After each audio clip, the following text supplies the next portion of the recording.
There are men who save economies, and there are men who, in saving them, plant the seeds of the next catastrophe. Alan Greenspan was celebrated as the greatest central banker in history. He turned the United States into a machine of prosperity. And in doing so, he built a financial time bomb that nearly destroyed global capitalism. This is the story no one wants to tell. The 2008 crisis did not begin with greedy bankers. It began with a genius who believed he had discovered how to eliminate recessions forever. Washington, 1987. Alan Greenspan takes control of the Federal Reserve. The American economy is expanding, but the memory of 1970s stagflation still haunts Wall Street. Double-digit inflation, mass unemployment, gas lines. Greenspan arrives with a promise: never again. He is a brilliant economist, a disciple of Ayn Rand, a defender of absolute free markets, and he has a plan. A plan that will work so well that everyone will believe he is infallible. Until he isn't. The plan is simple, at least in theory. Keep interest rates low. Stimulate credit. Let markets regulate themselves. Greenspan believes banks are rational, that investors are intelligent, that markets always find equilibrium. And for 15 years, he appears to be right. The economy grows. Unemployment falls. The stock market soars. People get rich, at least on paper. Greenspan is called the Maestro. Magazines put him on their covers. Presidents from both parties keep him in office. He becomes untouchable. But something is happening beneath the surface. Something Greenspan cannot see, or perhaps refuses to see. Low interest rates mean cheap money. Cheap money means everyone can borrow. And when everyone can borrow, housing prices start to rise. $1,995, the median US home costs $110,000, $2,000, $140,000, 2005, $220,000. Wages are not rising at the same pace. It doesn't matter. Banks are lending to anyone. No down payment, no income verification. Ninja loans. No income, no job, no assets. And here is the brilliant part of the part that turns an ordinary housing bubble into a global systemic crisis. Banks take these risky loans, subprime mortgages, and package them into securities called CDOs, collateralized debt obligations. They sell these securities to investors all over the world. The CDOs are rated by credit agencies, AA, the same rating as US Treasury bonds, the safest investment on earth. But these CDOs are not safe.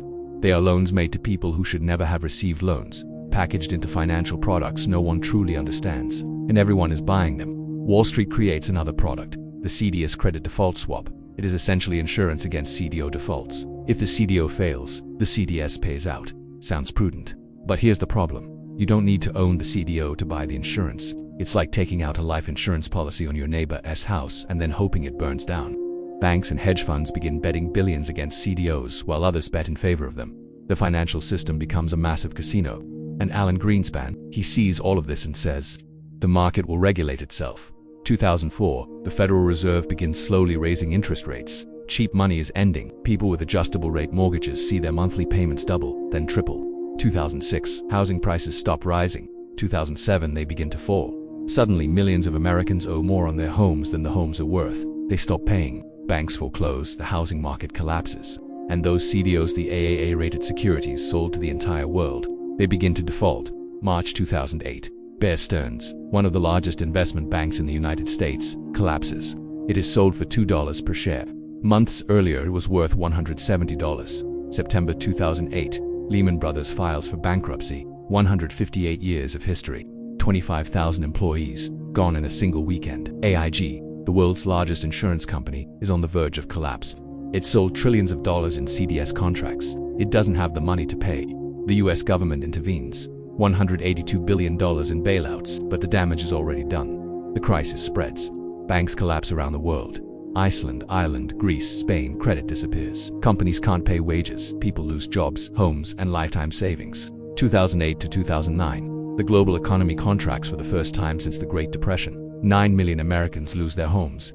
8 million lose their jobs. Trillions of dollars in wealth evaporate. And Alan Greenspan, he retired from the Fed in 2006. He watched everything from the sidelines. October 2008, Greenspan is summoned before the US Congress. The man once called the Maestro must now explain why the music stopped. You believed free self-regulating markets were working, correct? Greenspan, now 82 years old, answers yes, I believed that. And do you still believe it? Pause. No. I made a mistake. I assumed that the self-interest of institutions, particularly banks, was enough to protect shareholders. A mistake. 15 million unemployed, a global economy in collapse, trillions lost. A mistake, but here is what Greenspan did not say that day. He was warned, repeatedly. Brooksley Born, chair of the Commodity Futures Trading Commission, WARNS, that derivatives must be regulated. Greenspan opposes her. He says regulation would stifle innovation. Edward Gramlich, an economist at the Fed, warns about predatory subprime lending.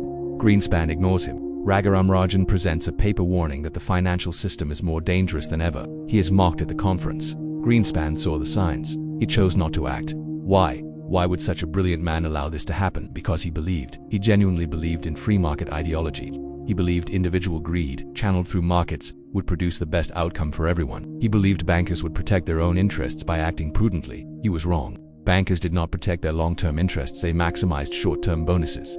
They made millions while building financial bombs, and when everything exploded, taxpayers paid the bill. Here is the cruel irony. Greenspan was not corrupt. He was not owned by Wall Street. He truly believed what he preached, and that made him more dangerous. You can arrest a criminal, but a true believer, in control of global monetary policy, can destroy entire economies while believing he is saving them.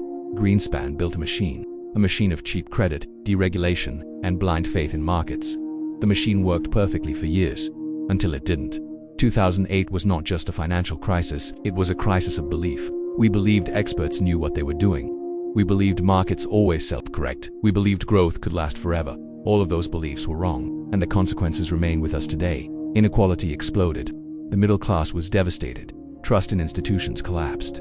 Populism surged. A straight line connects the 2008 crisis to Brexit, to Trump, to the collapse of the liberal global order. Alan Greenspan is still alive. He is 98 years old. He has written books defending his policies. He gives lectures. He advises investors. He never paid for what he did, because technically he broke no law. He simply believed in the wrong ideology. He simply built a system that was destined to collapse. But in 2008, in front of Congress, for a brief moment, he admitted it. I made a mistake. So how was the 2008 crisis financed? With money that didn't exist. With loans to people who could never repay them. With securities worth zero sold as gold. With insurance that could never be honored. With an unshakable faith that the market is always right. The crisis was not financed with real money. It was financed with illusions. And when those illusions shattered, they nearly took the entire system with them. There is a lesson here. A lesson we repeat, but never learn. It doesn't matter how intelligent the man in charge is. It doesn't matter how many awards he's won. It doesn't matter how many times he saved the economy before. If the system he builds depends on infinite growth, unlimited credit, and perfect markets, that system will collapse. It's not a question of if, it's a question of when. Alan Greenspan was not a villain, he was a believer.